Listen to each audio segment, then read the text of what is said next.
Драги мои пациенти непрегледани, има многу од вас што ми пишуваат и во последно време забележувам дека се зачестува се повеќе една забелешка, за која што мислам дека е релевантна и дека треба да биде предмет на мојата анализа. Имено најголем дел од вас се сложуваат за начинот на кој ги критикувам нештата и дава можност од критиките да се извлече заклучок и секој да си постапи според своето мислење и одлука во животот. Тоа е за мнозинството, нели другите се од СДС и ДУИ и за нив ме заболе патка. Овој десниот, нели, мислам ме заболе лакт. Мислам овој десниот лакт на унгарски што си го викам лакатуш. Но да се вратам на темава. Забелешката е зошто јас, нели, како преку Тасевски шоу не давам и излезни решенија или предлози за некои проблеми кои се однесуваат на нас и на нашата земја. Значи, покрај тоа што сум автор, водител, комичар, писател и аналитичар, сега народот бара од мене да бидам и лайф коуч. И тоа не било каков лайф коуч, туку бесплатен лайф коуч тука во шоуво. Јас викам, иако шоуто се вика преку Тасевски и ги третира проблемите кои ни дошле преку тасета на сите од нас, а на жените преку ливадата, им нивна. И така работам за без пари, викам. Па еве ќе ви учинам, ќе бидам и лайф коуч за без пари. Па сите мои нели умствени вратоломи анализи можете да ги користите да си го подобрите животот, да си ги решите проблемите, ако во тоа успеете, јас ќе бидам пресреќен. И не заборавајте да го пуштите тасета да попасе по тополјанката. Не се. Ај сега да бидеме малку сериозни. Се насмеавме што се насмеавме, пучење, полјамки, тасета, вамо, тамо, фикри, микри. Се насмеавме што се насмеавме и да видиме кој е во моментов најгорливиот проблем. Па знаете ли колку ги има? Ај, остај. Ке почнам со едно моје размислување од пред 2 дена иницирано со загубата на еден млад живот со самоубиство. Бројот на деца и млади кои извршуваат самоубиство во Македонија е драстично зголемен по овие 7 несреќни години владење на Социјалдемократскиот сојуз, од кои првите 2 бевме затворени во разни карантини, како животнине во зоолошка градина со експериментални вакцини кои се покажуваат илјадници аномалии и се причина за смрт на многу луѓе од разни возрасти.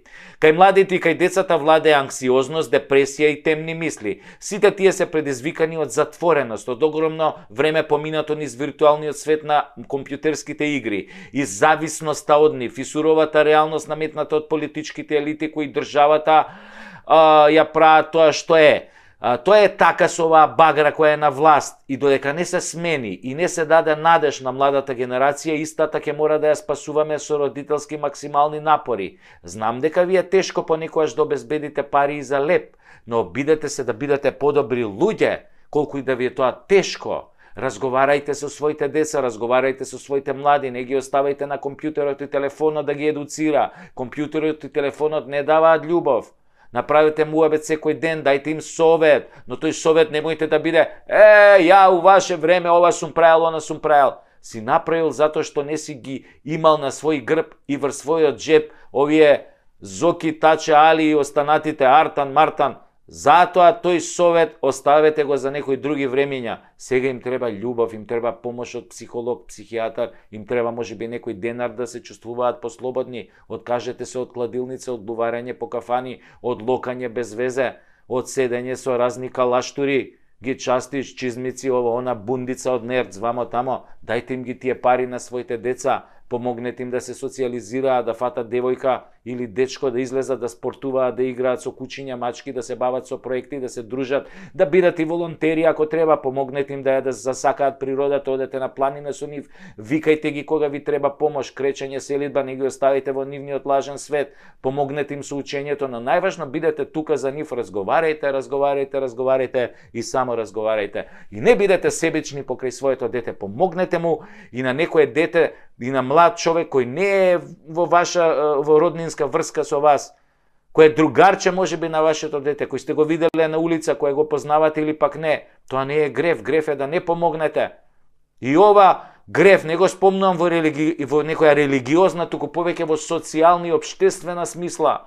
Само вие можете да направите нешто за вашето дете или за некој друг кој му треба помош. Не чекајте тоа да го направи државата или институциите. Институциите се тука да ви издадат умреница наместо венчаница и пак да не бидат криви.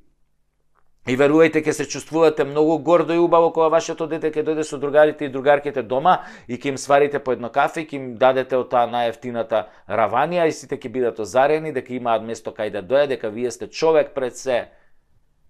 Не е се во подарените фирми за струја и кафулињата и бесните коли купени со крвави пари. И немојте да ви кажат дека се купени со поштени пари.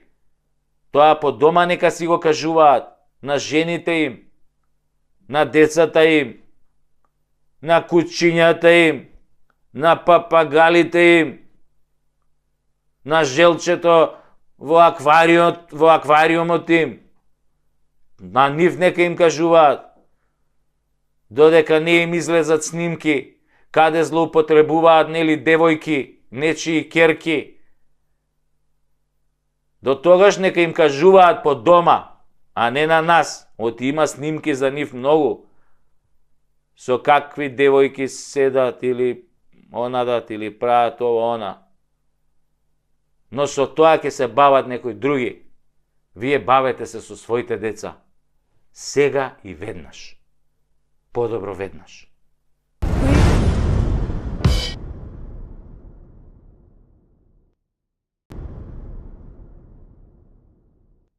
Најнова вест, breaking news. Дае се на знање, се отвара најново ратиште, така наречен фронт на кој ќе војуваат позиција и опозиција, на кој ќе се кршат копја, ќе се мерат патлаци, ќе се трча најважната трка во историјата, ќе се одлучува дали сме за змија да не апне или магаре да ни го бапне, ќе се бира од трите најдолгото, ќе се гледа чија нана црну вуну преде, која е поголема дунда, кој е најголем јунак и конечно ќе се борат Сојузот за Европа и европските модерни сили со се пичните жили. А каде се наоѓа тоа воено поле? Каде што без срам и перде, без жал, без политичка култура и морал, ќе се навредува противникот, ќе му се вадат кафеавите гаки со жуто од напред и кафеаве од позади, ќе се пуштаат порно снимки на високи владини функционери. Па тој фронт, тоа ратиште, драги мои Facebook и тук и таму YouTube, место каде без милост можеш да му го учукаш на политичкиот противник, со се мадина да му го збрцаш, овај до крај, да му речеш кого удрам не жалам и да ги објавиш сите гомнари кои ги имаш за него. Така богатејќи го Цукерберг да стане троа побогат, ќе се колиме на Facebook до последната капка крв, доека не победи посилниот. Ова нема да биде битка за многу пари, ова ќе биде битка за огромни пари, сега дадени на еврејчето што го дрма светот додека не го сјебат ови од Јемен, пак да го бутнат, а потоа истите пари да бидат ограбени од буџетот на оваа јадна држава. Ама Батесаше не би бил Батесаше ако не ве научам нешто ново. Мојот тим, во кој работат пекар, лекар, апотекар, пропали порноглумец, продуцент на цртани филмови за возрастни, копирајтер и копипаст уредник, јас и две кучиња, ви ја открива страната на која ќе можете да видите кој од политичарите или политичката партија колку пари троши за Facebook во оваа црна кампања. И сами можете да си пресметате колку од тие пари се ваши или украдени од државата низ разни тендери. Линкот ви е долу под видеото. Само направете копи-пейст од секој ден и секој ден откривајте кој колку пари троши и поздравете го Александар Антич да не повикува многу на војна за неговите €1.000.000, затоа што имаме повеќе причини за војна за кои е тој директно одговорен. Тие негови фори нека му ги продава на калето кој му овозможи 25 години да се изживува и да ограбува еден народ во име на лажни каузи и не знам какви измислици. Ако мисли дека со неговите закани за војна вечно ќе молзе и ќе ограбува држава, да му кажеме една ВМРО-вска подобро ужасен крај, отколку ужас без крај. Такви сме ние македонците, а стапот има два краја. Не може вечно да си во милостината, а се знае кој си и што си и се знае што прави твојата екипа. Не може бре да тортурираш цел народ и држава и да се вадиш на твоите спонзори. Трајало 25 минути или 25 години, еден ден доаѓа крај, затоа што штитејќи го твојот грб, грбот на твојот спонзор калето е доведен до нула. Денес македонците го мразат Калето и Дуи само заради твоите ограбувачки и дискриминаторски дела низ сите овие години. Тие уништи Македонија, а тебе те поддржуваше Калето. Значи директно се криви за твоето владење. Ако те спасат и овој пат, јасно е дека сакаат да ја нема Македонија, затоа што Али и Дуи се канцерот на оваа држава. Ако канцерот не се отсече, веќе е длабоко метастазиран, оваа држава ќе умре. Веќе е полумртва и на апарати. Ти сакаш да продолжиме да ти бидеме робови. Македонецот одбива да биде роб на Дуи и на секој што го поддржува. Завршен цитат. Нека игрите започнат, сите на своите места. Подобро гроб отколку роб.